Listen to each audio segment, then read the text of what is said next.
Saludos, mi nombre es José Ángel Gómez Hernández y ahora vengo a tratarle este tema súper interesante que es el teorema de Rolle. Antes de ello vamos a recordar algunos conceptos en el cual están involucrados en el enunciado del teorema y estos son los siguientes. Lo de punto interior. El punto interior, una función continua en un punto, una función continua en todo un intervalo y diferenciabilidad de un intervalo y esto involucra las derivadas laterales. Bueno, el punto interior de un intervalo es si podemos crear cualquier vecindad que contenga el punto y esa vecindad está totalmente contenida en el intervalo, entonces ese punto es un punto interior del intervalo. Bien. Una función es continua en un punto interior de su dominio si se cumplen tres condiciones esenciales. Y solo si se cumplen esas tres condiciones, que son que el límite en ese punto exista, que la imagen exista y que coincida el límite y la imagen en ese punto. Bien. Una función es continua en todo un intervalo si es continua en todos los puntos del intervalo. En todo un intervalo, obviamente, si es continua en todos los puntos del intervalo. Ok. Una función es diferenciable en un intervalo si es diferenciable en cada uno de los puntos del intervalo. Bien, usted sabe que es diferenciable si el límite existe. Eh, si el intervalo cerrado, consideremos las derivadas laterales. Aquí hablamos entonces de diferenciabilidad por la derecha o por la izquierda, si el intervalo es cerrado. Entonces, una función en el cual no es diferenciable en un punto, pero es continua, es f de x igual al valor absoluto de x. Ella es diferenciable en este intervalo que está aquí, de menos infinito a cero, sin incluir el cero, unido con cero a infinito, sin incluir el cero aquí. Y no en cero, esto es porque los límites tienden a valores distintos a medida que yo me acerco a cero por la derecha y por la izquierda, este límite de aquí. Es decir, la derivada de eso me da 1 por la derecha y por la izquierda me da negativo 1. Como no coinciden los valores, el límite no existe, o sea, ella no es diferenciable en ese punto. Ok. El teorema de Rolle, sabiendo todo lo demás, podemos citarlo y dice lo siguiente. Supongamos que f de x es una función que es continua en todo un intervalo cerrado y diferenciable en todo su punto interior, a, b. Si las imágenes de los extremos coinciden, entonces existe un número c en el intervalo abierto tal que la derivada se anula en ese número. Es cero. Una de las cosas que tenemos que tener presente es que, bueno, como bien lo dice el teorema, si una de esas hipótesis no se cumple, puede hacer de que no exista ese valor c en el cual la derivada se anule. Estos son, por ejemplo, tenemos estos tres ejemplos que están aquí. Fíjese que en este caso no se cumple la parte de que ella sea continua. Aquí tampoco, ella no es continua y no existe ese valor c en el cual la derivada se anule. Fíjese, aquí también es discontinua. En este caso es continua, pero aquí hay un pico. Y por eso la derivada, ella es continua, pero la derivada no existe. Y tiene que existir en todos sus puntos. Entonces, fíjese aquí. Aquí en estos tres gráficos que están aquí, una de las hipótesis falla. Y no existe ese valor c. Que las hipótesis fallen no implica de que no exista ese valor c. Si la hipótesis se cumplen, asegúrelo de que existe. Pero si no, es posible de que no exista. Usted no puede estar seguro de que, sí, él va a estar ahí. No, hay que tener cuidado con eso. Ok. La demostración del teorema es el siguiente. Bueno, sabemos que f es una función continua por hipótesis, entonces ella al ser continua va a alcanzar sus valores máximo y mínimo absoluto en el intervalo cerrado a, b. Y esto se puede alcanzar solamente donde la derivada es cero o donde la derivada no existe. O sea, aquí esto se puede simplificar en sus puntos críticos. En la tercera, en los puntos extremos del dominio de la función, en este caso son los puntos A y B. Podemos descartar una posibilidad y es que, por hipótesis, f tiene derivada en todos los puntos del interior, por lo tanto descartamos la posibilidad número 2. Y nos queda entonces la posibilidad en que la derivada sea cero o que ella alcance su máximo o mínimo en los extremos. Si ella alcanza su máximo y su mínimo, bueno, al ella tener un máximo y un mínimo en el cerrado, por el teorema de la primera derivada para valores extremos locales, entonces esto nos asegura de que ese punto del teorema de error existe, por ese teorema que le mencioné. Si el máximo y el mínimo se alcanzan en los extremos, ser, eh, al ello tener la misma imagen, entonces la función tiene que ser una función constante. Tiene que ser una función constante para toda x que esté en el cerrado A y B. Por lo tanto, solamente nos deja la posibilidad de que el punto se anule en la derivada de la función. Cualquier punto del abierto a, b que se anule en la derivada de la función. Y ya queda demostrado el teorema. Un ejemplo un ejemplo jugoso, bonito, es considerar los polinomios de Chebyshev de primer tipo. Bueno, vamos a considerar estos polinomios de Chebyshev de primer tipo, que se definen de esta forma. Polinomio de grado n, aquí, t sub n, de coseno de teta igual a coseno de n. Estos polinomios son los polinomios de Chebyshev de primer tipo. Tal que teta es el arcoseno de x. Estamos trabajando en el intervalo de -1 a 1.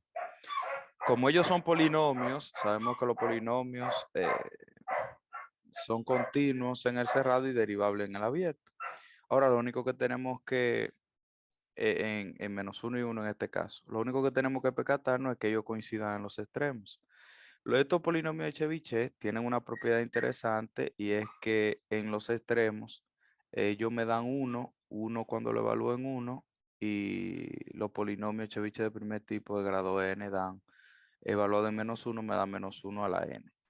Esto se puede entonces, ¿qué vamos a considerar? Bueno, vamos a considerar los polinomios de Chebyshev de grado par, quitando el primero, el t sub 0. Si n es par, entonces se terminan de cumplir toda la hipótesis de nuestro teorema, porque aquí sería t sub 2n evaluado en 1 queda 1, y t sub 2n de grado par evaluado en -1 sería -1 elevado a la 2n, que es 1. Y aquí entonces tendríamos que cambiar esta notación, que en vez de coseno de n teta sería coseno de 2 teta. Para n igual a 1, 2, 3, estos serían los pares. En este gráfico de aquí entonces se dejan, aquí están presentes los tres primeros, bueno, los tres primeros polinomios pares de Chebyshev, quitando el t sub 0. Bien. Ok, entonces como cumple todos los requisitos, todas las hipótesis, entonces existe ese punto C, tal que la derivada se anule, que de cero. Vamos a buscarlo. Derivamos aquí con respecto a x. Recuerde que esto es una función compuesta porque teta es el arcoseno de x. Si yo derivo con respecto a el coseno de 2n teta, la derivada de coseno es menos seno y la derivada de 2n teta sería 2n por la derivada de teta con respecto a x. Recordamos que la derivada de teta con respecto a x, la derivada con respecto a x del arcoseno de x. Y la derivada del arcoseno de x es -1 sobre la raíz cuadrada de 1 menos x cuadrado. Haciendo el cambio nuevamente porque x es coseno de teta, no queda entonces utilizando una identidad trigonométrica, esto nos da seno de teta. Ok, igualando a 0, entonces tenemos que tener en cuenta de que esto no se anule nunca para la elección de los tetas. Y como n lo hicimos que vaya desde 1 hasta infinito, no vamos a tener problema. Esto multiplicando por 0 se anula y solamente me quedaría el denominador de aquí. O sea, seno de 2n teta igual a 0. ¿Dónde esto es igual a cero? Bueno, aquí vamos a tener dos casos. Y el primero va a ser 2n teta, le llamé teta sub 1, que va a ser 0 más 2 pi p por p. Ahora yo le digo por qué la p. Entonces, x sub 1 va a ser, recuérdate que esto lo mando, divido en ambos lados entre 2n. Aquí me va a quedar entonces pi p sobre n. Pero coseno de teta, perdón, coseno de teta era x, por lo tanto aquí hago el cambio.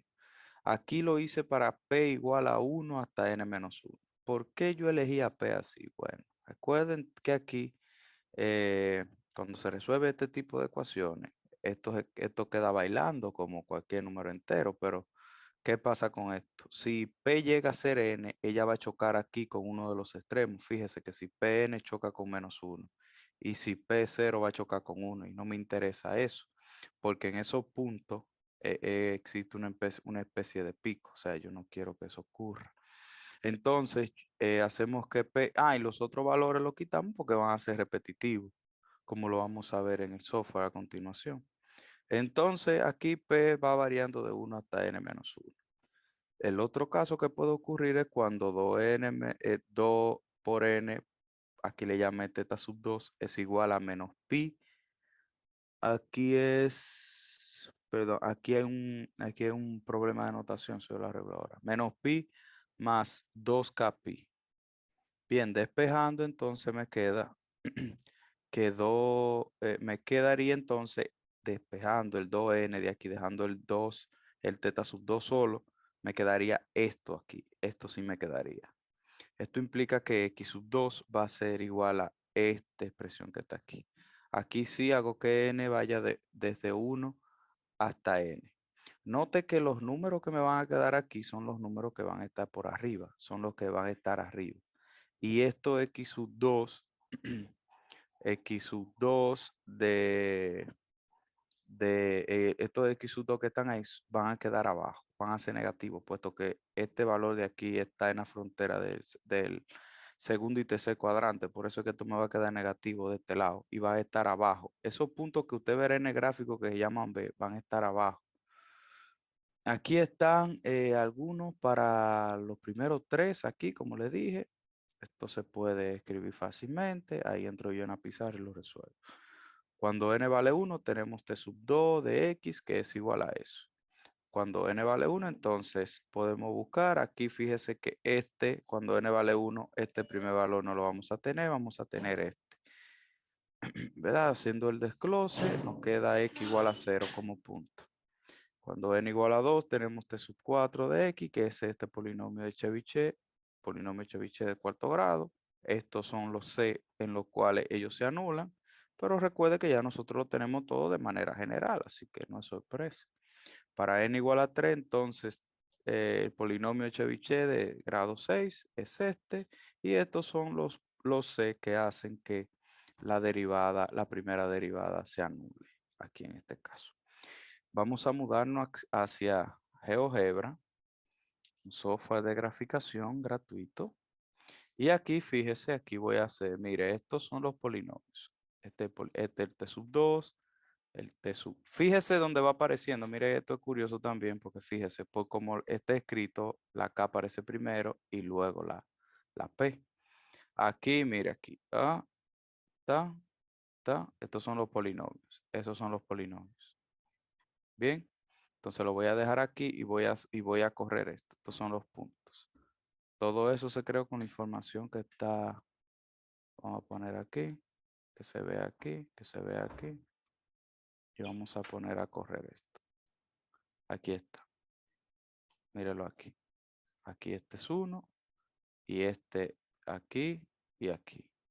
Vamos a ponerlo cuando n vale 3. Fíjese. Míralo corriendo. Estos son los B, los que le hablé, los que están abajo. Y este es el A. Míralo ahí. Cuando n vale 4 y así sucesivamente. Míralo ahí. Vamos a ponerla un poquito más rápido, a ver si se puede poner más rápido.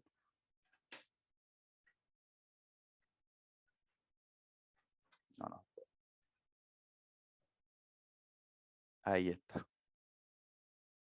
Mire qué elegante, qué bonito quedó eso. Ok, perfecto. Entonces, recuerda lo que yo le había dicho, que si las hipótesis del teorema no se cumplía, es posible de que no existiera ese punto C. Si las hipótesis se cumplen, el C punto C existe porque existe. Ahora bien, si no se cumple, usted no puede decir, ah, no, no existe. No, y un caso es este. Suponga que yo tengo definida esta función de aquí, como está escrita ahí arriba. Esa función no es continua en x igual 1. Fíjese que se rompe aquí. No es continua, así gráficamente se rompe. No es continua en x igual 1. Pero fíjese, no es continua en x igual 1 y no es diferenciable en x igual 1. Pero fíjese que existe un punto C en el cual su derivada es 0. ¿Y cuál es este? X igual 0.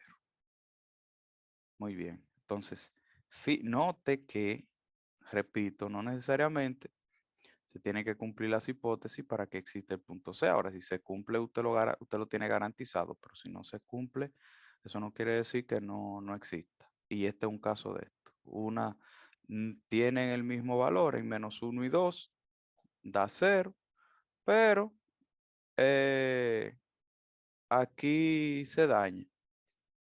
Déjame ver. Aquí tengo que arreglar esto porque aquí no se anula. Pero la idea es que se anule ahí. Muy bien, estas son las referencias bibliográficas para mayor consulta. Gracias por su atención.